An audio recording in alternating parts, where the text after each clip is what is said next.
This is a podcast from Duncan Cartlidge Online, the online resource for all construction professionals that is available 24/7.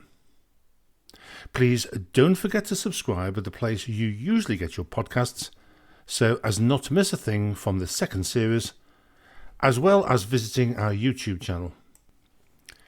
Hello again and welcome to another podcast from Duncan Cartlidge Online.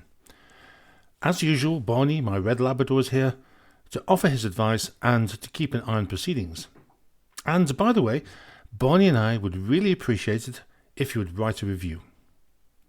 If you're new to Duncan Cartlidge Online podcasts, welcome. Please don't forget to subscribe, as well as catching up with the previous episodes. If you are already a subscriber, thank you for your support.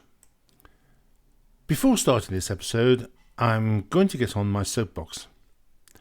This week I came across a post on LinkedIn which contained a copy of 2 of my books for free distribution, as well as offering free PDFs.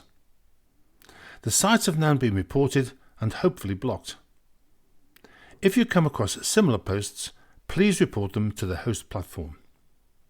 And now, in this packed episode, we'll cover a wide variety of topics, including draining the swamp, more about moths and the RICS president, it's the story that just keeps on giving, net zero for existing commercial buildings, and payment problems, potentially important developments.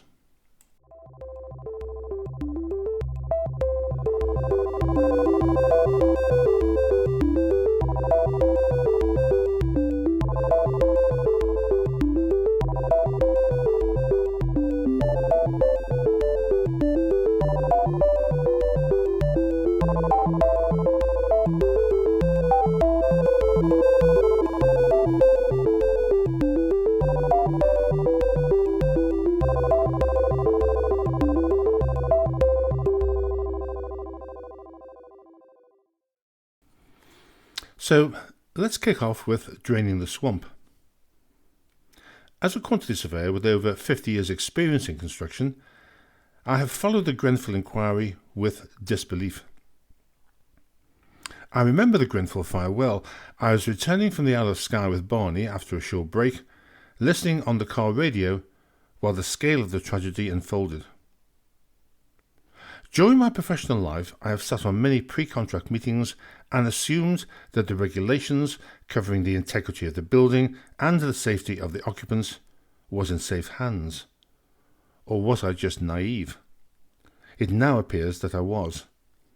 It is now apparent that contractors were able to exploit the regulatory regime to evade accountability with fatal consequences.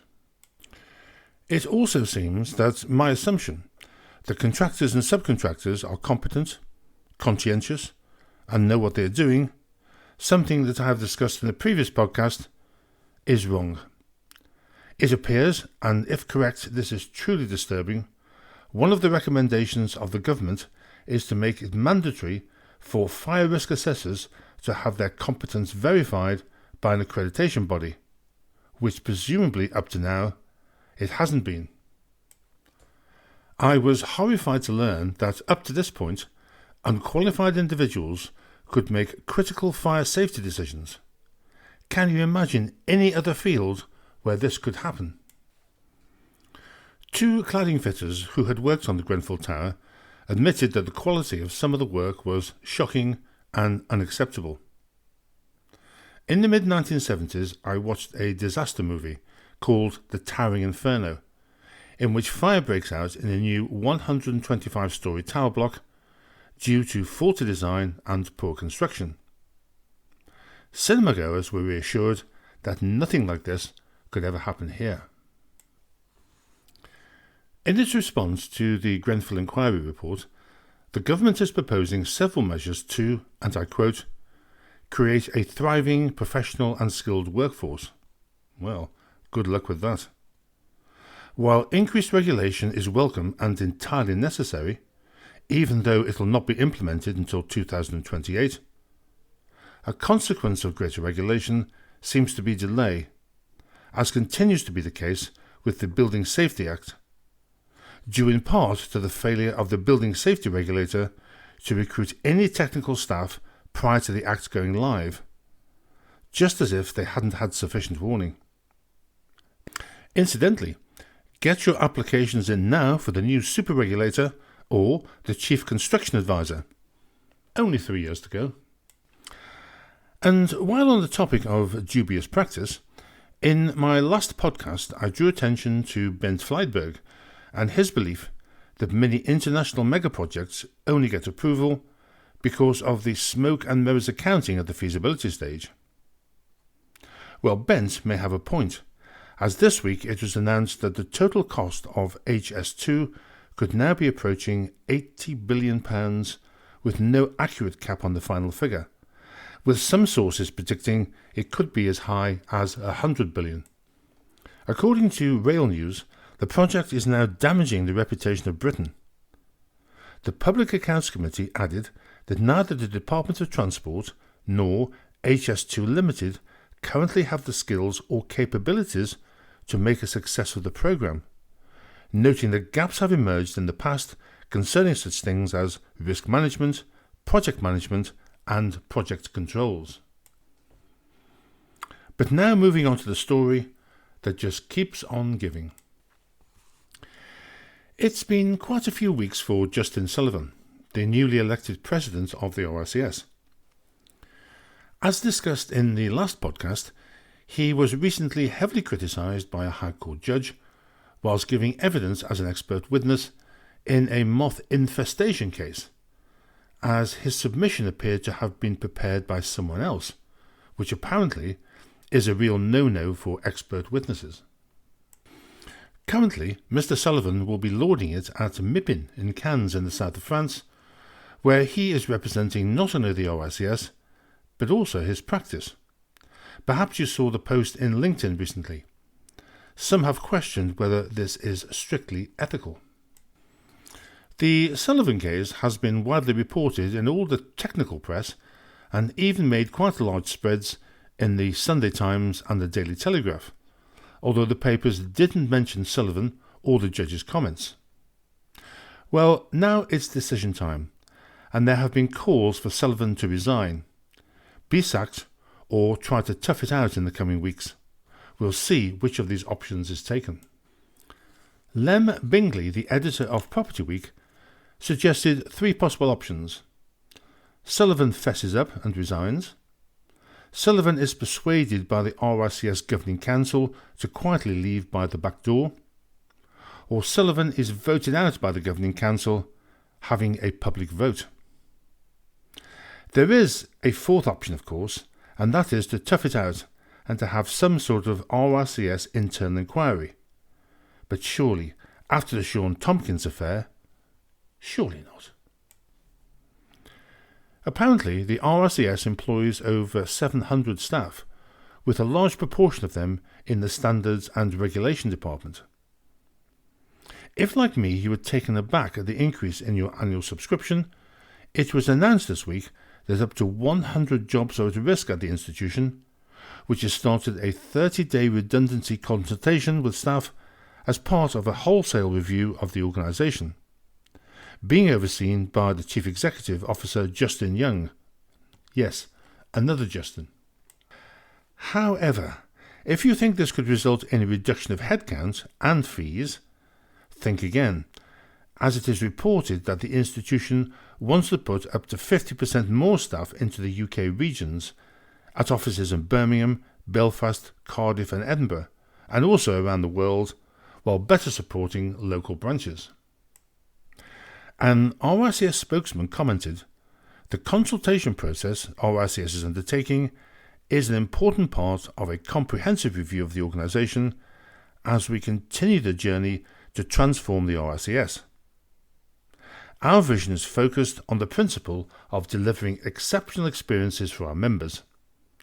However, early last week it was announced by the RICS that Justin Sullivan would be stepping down as president amid a confidential review into his brush with the moths, and an acting president taking over pro tem. And yes, the RICS chose option 4. What a farce. and from one farce to another. Net zero madness. Back in 2007, it was proposed to introduce energy performance certificates, or EPCs, along with home information packs in England and Wales. It was intended that the home information pack, or HIPs, and EPCs would be mandatory. At the time, the potential income from carrying out this work, and in particular the home condition report, was thought to be considerable, and hundreds of people from all backgrounds scrambled to become qualified home inspectors and energy assessors, in some cases giving up their existing jobs and investing tens of thousands of pounds in courses run by organisations such as Sava in Milton Keynes. At the time, it was estimated that 3,000 inspectors would be needed, and I became an assessor for Sava programmes. However, many people's dreams were shattered when it was announced in July 2006 in the House of Commons by Yvette Cooper, yes, the now Home Secretary, that home condition reports were no longer to be mandatory, which just left EPCs, leaving the newly qualified home inspectors raging. At the time, it was reckoned that carrying out EPCs could be a good little earner at between £150 to £200 at 2006 prices per EPC. But after a few years, the price for domestic EPCs fell to around £30 or less, and people abandoned the market. EPCs haven't gone away, however, and as part of the government's net zero plans drawn up in 2021, offices, shops and other commercial properties must have the highest EPC ratings of either A or B from 2030 onwards in order to be lawfully let. Now, no one denies that operational carbon emissions from existing stock is a major problem, but thousands of commercial properties across the UK could be a risk if landlords decide compliance with the new regulations just isn't worth it. Just like the car industry and the enforced electric car targets, net zero threatens the property markets, particularly for older properties. Some estimates put the percentage of properties that need significant investment to upgrade to the new EPC ratings as high as 85%. And of course, it's not just about the cost, which could run into millions of pounds in some cases. Tenants need to be moved out and planning permission may be needed. And of course, once completed, the cost of the upgrade works will be passed on to the tenants. The targets have been heavily criticised by the British Property Federation, calling the timescale completely unrealistic. Let's hope for another U-turn in the form of more time to achieve compliance. And perhaps the prayers have been answered, as there are signs that the UK government, under increasing pressure to balance the books, may be reining back from their net zero agenda. And now onto an old chestnut in the construction industry: payment problems. I'm sure that everyone in construction is acutely aware of the industry's reputation when it comes to payment and the use of pay-when-paid scams. In a podcast last year, I described the case of Providence Services versus Hexagon Housing Association, which centred around a contractor, Providence Services, terminating their contract following the housing associations repeatedly failing to pay interim certificates or delaying payment without any apparent cause other than to be vexatious.